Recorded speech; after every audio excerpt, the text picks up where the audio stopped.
ఉండాలి. ఆ 2 తమలపాకులు కూడా ఎలా ఉండాలంటే ఆ తమలపాకు కాడలు ఉంటాయి కదా, ఆ కాడలు 2 ఒకే వైపు రావాలి.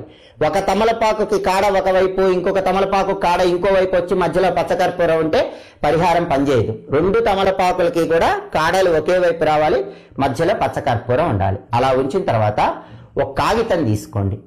ఆ కాగితంలో ఈ 2 తమలపాకుల మధ్యలో పచ్చకర్పూరం ఉన్నదాన్ని ఆ కాగితంలో అలా ఉంచి ఆ కాగితం మడిచేసేయండి. కాగితం మడిచేసి ఒక పొట్లంలాగా కట్టేయండి. ఆ పొట్లాన్ని పూజా మందిరంలో అక్కడ ఉంచుకొని మీ సంకల్పం చెప్పుకోండి. అంటే మీ ఇంట్లో ఉన్న వాళ్ళ పేర్లు చెప్పుకోండి.